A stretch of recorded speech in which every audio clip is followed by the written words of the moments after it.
Reach back and check the care tag on the inside of your shirt. You'll likely see a breakdown of materials, like 60% cotton and 40% polyester. We usually treat these little tags as simple laundry guides, but they are actually real-time scoreboards tracking an intense, multi-billion-dollar global competition. On one side of that competition is cotton. It is the reigning heavyweight of natural fibers, with farmers around the world producing roughly 25 million tons of it every single year. The exact blend of materials in your clothing is not a random design choice. It is the direct result of a decades-long rivalry between traditional agriculture and modern chemistry. To understand how this works, we have to trace our clothes back to the soil. The global flow of this massive supply chain is driven primarily by farmers in India, China, and the United States.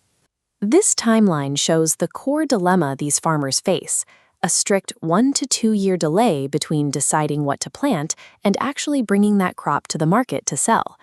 When current prices are high, it looks highly profitable to grow cotton.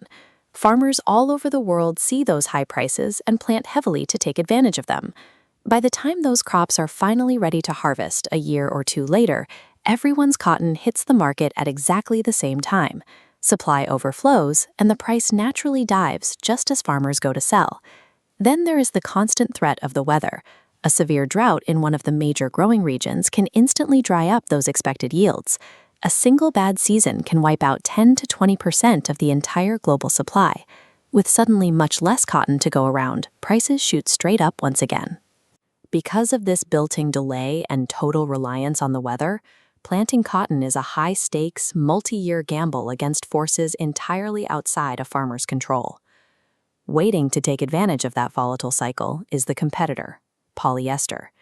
It is a highly durable synthetic fiber engineered inside a chemistry lab. When droughts or supply shocks make cotton expensive, clothing brands refuse to simply absorb those higher costs. They use a strategy called substitution. They quietly change the recipe of their shirts, using less cotton and more synthetic materials. This chart shows the long-term result of that strategy. Over decades, polyester has steadily expanded to capture 52% of the global fiber market. Cotton has been squeezed down to roughly 25%. Polyester is incredibly cheap to produce. Notice how its low production cost creates a rigid price ceiling on this graph. Every time the cost of cotton hits that ceiling, clothing makers substitute it for polyester, forcing the cotton market to cool off and drop back down. The ultimate value of a natural harvest is strictly limited by how cheaply a manufacturer can churn out a plastic alternative. To survive these massive price swings, buyers and sellers rely on financial markets. They trade millions of pounds of cotton futures on exchanges in New York to lock in prices months before the seeds ever touch the soil. But operating entirely outside of this massive industrial machine is a tiny premium alternative: organic cotton, grown without any synthetic pesticides or fertilizers. Consumers are willing to pay a 20 to 50% premium for clothing grown with environmental responsibility. Yet organic farming yields far less usable fiber and costs much more to maintain, keeping it at less than 1% of total global production. The global clothing industry requires cheap, reliable, massive volume to function. In a system built on those rules, sustainable farming remains an expensive luxury rather than standard practice. Take a moment to feel the actual texture of the clothes you are wearing right now. That physical softness is tied directly to the vast global supply chain we just walked through. In developed countries, the demand for that natural comfort has largely flattened out.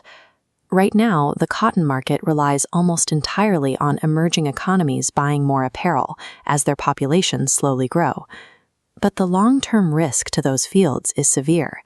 If laboratory technologies improve, making synthetic fabrics softer, more breathable, and easier to recycle, manufacturers will have even fewer reasons to rely on a crop vulnerable to dry seasons.